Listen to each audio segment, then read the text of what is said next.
Quiz and ഫാക്സിൻ്റെ പുതിയൊരു വീഡിയോയിലേക്ക് എല്ലാവർക്കും സ്വാഗതം. ഇന്നത്തെ നമ്മുടെ വീഡിയോ എന്ന് പറയുന്നത് ജൂൺ 19-ാം തീയതി വായനാ ദിനവുമായി ബന്ധപ്പെട്ട് ക്വിസ് മത്സരത്തിൽ ചോദിക്കുന്ന ഏറ്റവും ഇമ്പോർട്ടൻ്റ് ആയ ചോദ്യങ്ങൾ നിങ്ങളിലേക്ക് എത്തിക്കുന്ന വീഡിയോ ആണ്. അപ്പോൾ നമുക്കിനി നേരെ വീഡിയോയിലോട്ട് കടക്കാം. ജൂൺ 19 വായനാ ദിനവുമായി ബന്ധപ്പെട്ട് ക്വിസ് മത്സരത്തിൽ ചോദിക്കുന്ന ഏറ്റവും പ്രധാനപ്പെട്ട ചോദ്യങ്ങളാണ് ഈ ഒരു വീഡിയോയിലൂടെ നിങ്ങളിലേക്ക് എത്തിക്കുന്നത്. വായനാ ദിനവുമായി ബന്ധപ്പെട്ട് നമ്മൾ അപ്ലോഡ് ചെയ്യുന്ന 6ാമത്തെ വീഡിയോ ആണിത്. ഇതിനു മുമ്പത്തെ വീഡിയോസ് കാണാത്തവരുണ്ടെങ്കിൽ ഈ വീഡിയോ കണ്ട ഉടൻ തന്നെ നിങ്ങൾ ആ വീഡിയോസ് കൂടി ഒന്ന് കാണുക. ആ വീഡിയോസിലും വളരെ ഇമ്പോർട്ടൻ്റ് ആയ ചോദ്യങ്ങൾ തന്നെയാണ് ഡിസ്കസ് ചെയ്തിരിക്കുന്നത്. എല്ലാ വീഡിയോസിലും ഉള്ളതുപോലെ തന്നെ ഈ വീഡിയോയുടെ അവസാനവും നിങ്ങൾക്കായിട്ടൊരു ബോണസ് ക്വസ്റ്റ്യൻ നൽകിയിട്ടുണ്ട്. ആ ചോദ്യത്തിൻ്റെ ഉത്തരം ആദ്യം ആരാണോ കമൻറ്റ് ബോക്സിൽ കമൻറ്റ് ചെയ്യുന്നത് അവരെ നമ്മൾ കമൻറ്റ് പിൻ ചെയ്തുകൊണ്ട് വിന്നറായി പ്രഖ്യാപിക്കുന്നതാണ്. അപ്പോൾ എല്ലാവരും വീഡിയോ അവസാനം വരെ കണ്ട് കമൻറ്റ് ബോക്സിൽ ഉത്തരം രേഖപ്പെടുത്തുക. അപ്പോൾ ഇനി നേരെ ഒന്നാമത്തെ ചോദ്യത്തിലേക്ക് കടക്കാം. ഒന്നാമത്തെ ചോദ്യം ഇതാണ്: കേരള ചരിത്രത്തെക്കുറിച്ചുള്ള കേരള പഴമ എന്ന കൃതി രചിച്ചത് ആരാണ്?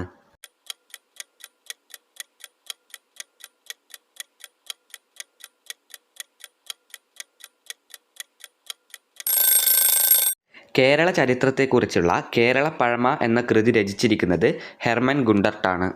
രണ്ടാമത്തെ ചോദ്യത്തിലേക്ക് കടക്കുന്നതിന് മുമ്പ് ഈ വീഡിയോയിൽ പറയുന്ന ചോദ്യങ്ങളും ഉത്തരങ്ങളുമെല്ലാം നിങ്ങൾക്ക് ലഭിക്കുവാനായി നമ്മുടെ വാട്സപ്പ് ഗ്രൂപ്പിൽ ജോയിൻ ചെയ്യുക. അതായത് നിങ്ങൾ ഈ ചോദ്യത്തിൻ്റെ ഉത്തരവുമെല്ലാം എഴുതിയെടുക്കേണ്ട ആവശ്യമില്ല.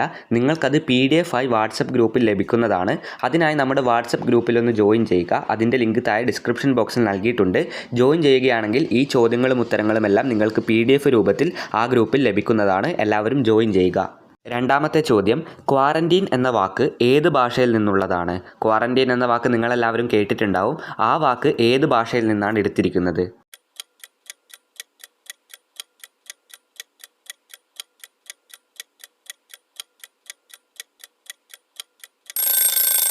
ക്വാറന്റീൻ എന്ന് പറയുന്ന വാക്ക് ലാറ്റിൻ ഭാഷയിൽ നിന്നുള്ളതാണ്. അതായത് ക്വാറന്റീൻ എന്ന് പറയുന്ന വാക്ക് എടുത്തിരിക്കുന്നത് ലാറ്റിൻ ഭാഷയിൽ നിന്നാണ്.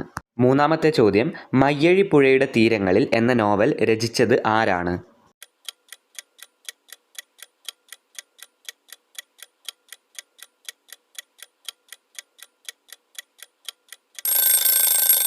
വളരെ പ്രധാനപ്പെട്ട ഒരു നോവലാണ് ഈ ഒരു ക്വിസിൻ്റെ അടിസ്ഥാനത്തിൽ. മയ്യഴി പുഴയുടെ തീരങ്ങളിൽ എന്ന നോവൽ രചിച്ചിരിക്കുന്നത് M. മുകുന്ദനാണ്. ഇതെല്ലാവരും ഒന്ന് ഓർത്തു വയ്ക്കുക. നാലാമത്തെ ചോദ്യം: എന്നിലൂടെ എന്ന ആത്മകഥ ആരുടേതാണ്?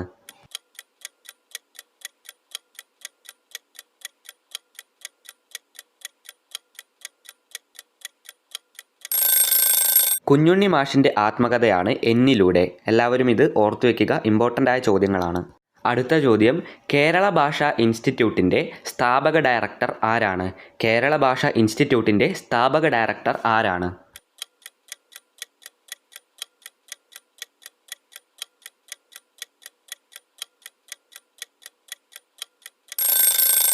NV കൃഷ്ണവാര്യരാണ് കേരള ഭാഷാ ഇൻസ്റ്റിറ്റ്യൂട്ടിൻ്റെ സ്ഥാപകൻ.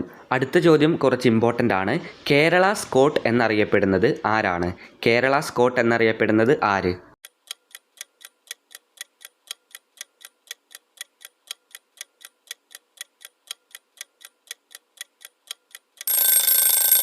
CV രാമൻ പിള്ളയാണ് കേരള സ്കോട്ട് എന്ന പേരിൽ അറിയപ്പെടുന്നത്.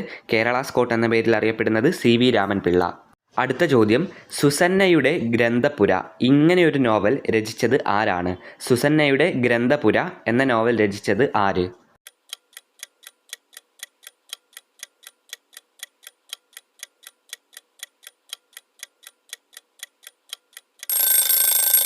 അജയ് P. മാങ്ങാട്ടിൻ്റെ നോവലാണ് സുസന്നയുടെ ഗ്രന്ഥപുര. അടുത്ത ചോദ്യം: സാമൂഹ്യനീതിക്കായി കേരളത്തിൽ നടന്ന പ്രധാന സമരങ്ങളിൽ ഒന്നായ വൈക്കം സത്യാഗ്രഹം ഏതു വർഷമാണ് നടന്നത്? അതായത് വൈക്കം സത്യാഗ്രഹം നടന്ന വർഷമാണ് ഇവിടെ ചോദിച്ചിരിക്കുന്നത്.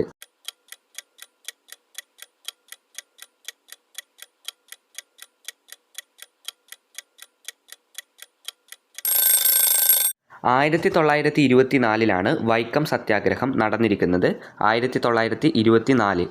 അടുത്ത പ്രധാനപ്പെട്ട ചോദ്യത്തിലേക്ക് കടക്കാം. അഗ്നിസാക്ഷി എന്ന പ്രശസ്തമായ മലയാള നോവലിൻ്റെ രചയിതാവ് ആരാണ്?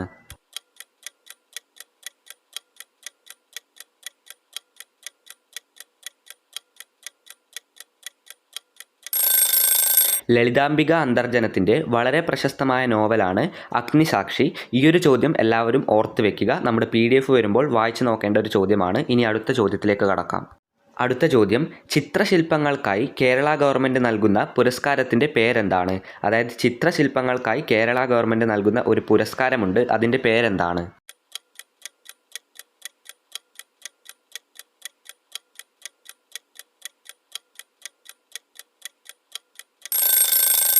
ചിത്രശില്പങ്ങൾക്കായി കേരള ഗവൺമെൻറ് നൽകുന്ന പുരസ്കാരത്തിൻ്റെ പേരാണ് രാജാ രവിവർമ്മ പുരസ്കാരം. അടുത്തത് നിങ്ങളിൽ എല്ലാവരും അറിഞ്ഞിരിക്കേണ്ട വളരെ എളുപ്പമുള്ളൊരു ചോദ്യമാണ്, എല്ലാവർക്കും അറിയാമെന്ന് പ്രതീക്ഷിക്കുന്നു. ഭൂമിക്ക് ഒരു ചരമഗീതം എന്ന കവിത ഏത് കവിയുടേതാണ്?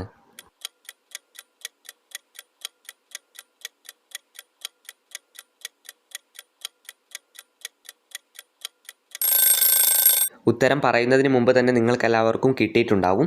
ONV കുറുപ്പിൻ്റെ കവിതയാണ് ഭൂമിക്ക് ഒരു ചരമഗീതം.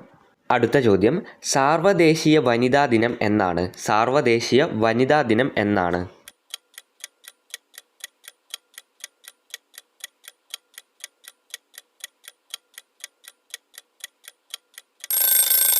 മാർച്ച് 8-ാം തീയതിയാണ് സാർവദേശീയ വനിതാ ദിനം. അടുത്ത ചോദ്യത്തിലേക്ക് കടക്കാം. 1911 കൽക്കത്ത കോൺഗ്രസ് സമ്മേളനത്തിൽ ആലപിച്ച ഒരു ഗാനത്തിന് സംഗീതം നൽകിയത് ക്യാപ്റ്റൻ രാംസിംഗ് ഠാക്കൂറാണ്. ആ ഗാനം അതേ ഈണത്തിൽ ഇന്നും ദേശീയവ്യാപകമായി ആലപിക്കുന്നുണ്ട്. ഏതാണ് ആ ഗാനം? നിങ്ങൾക്കെല്ലാവർക്കും അറിയാവുന്നൊരു ഗാനമാണ്. ഉത്തരം അറിയാവുന്നവർ കമൻറ്റ് ബോക്സിൽ പറയുക.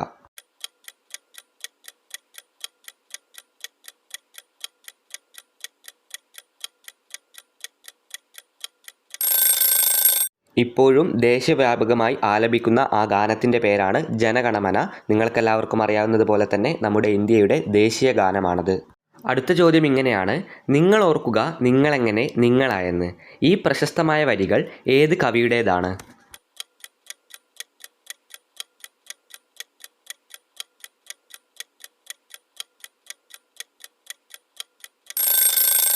മലയാളത്തിലെ പ്രശസ്തമായ കുറേ കവിതകൾ രചിച്ച കടമ്മനിട്ട രാമകൃഷ്ണൻ്റെ വളരെ പ്രശസ്തമായ വരികളാണ് നിങ്ങൾ ഓർക്കുക നിങ്ങളെങ്ങനെ നിങ്ങളായെന്ന്. അടുത്ത ചോദ്യം ഇതാണ്, കൊഴിഞ്ഞ ഇലകൾ ആരുടെ ആത്മകഥയാണ്? കൊഴിഞ്ഞ ഇലകൾ എന്ന കൃതി ആരുടെ ആത്മകഥയാണ്?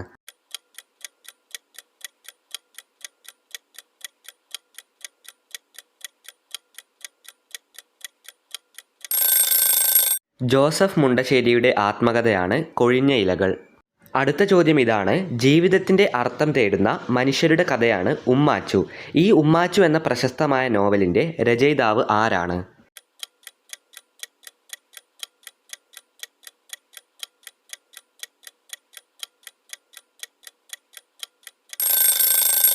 ഉമ്മാച്ചു എന്ന നോവൽ നിങ്ങളിൽ പലരും വായിച്ചിട്ടുണ്ടാവും. അതിൻ്റെ രചയിതാവാണ് ഉറൂബ് അഥവാ PC കുട്ടിക്കൃഷ്ണൻ.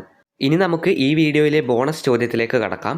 ഈ വീഡിയോയിൽ തന്നെ നേരത്തെ പറഞ്ഞ ഒരു ചോദ്യമാണ് ഈ വീഡിയോയുടെ ബോണസ് ക്വസ്റ്റ്യൻ. അപ്പോൾ ചോദ്യം വായിച്ച ഉടൻ തന്നെ എല്ലാവരും ഉത്തരം കമൻറ്റ് ബോക്സിൽ രേഖപ്പെടുത്തുക. വിന്നറിനെ നമ്മൾ കമൻറ്റ് ബോക്സിൽ പ്രഖ്യാപിക്കുന്നതാണ്. അപ്പോൾ ഈ വീഡിയോ അവസാനം വരെ കണ്ട എല്ലാവർക്കും നന്ദി, നമസ്കാരം. ചോദ്യം ഇതാണ്, അഗ്നിസാക്ഷി എന്ന പ്രശസ്തമായ മലയാള നോവലിൻ്റെ രചയിതാവ് ആരാണ്? ഉത്തരമെല്ലാവരും കമൻറ്റ് ബോക്സിൽ രേഖപ്പെടുത്തുക. കൂടാതെ PDF ലഭിക്കുന്നതിനായി നമ്മുടെ വാട്സപ്പ് ഗ്രൂപ്പിൽ ജോയിൻ ചെയ്യുന്ന കാര്യം മറക്കാതിരിക്കുക. വീഡിയോ അവസാനം വരെ കണ്ട എല്ലാവർക്കും നന്ദി, നമസ്കാരം.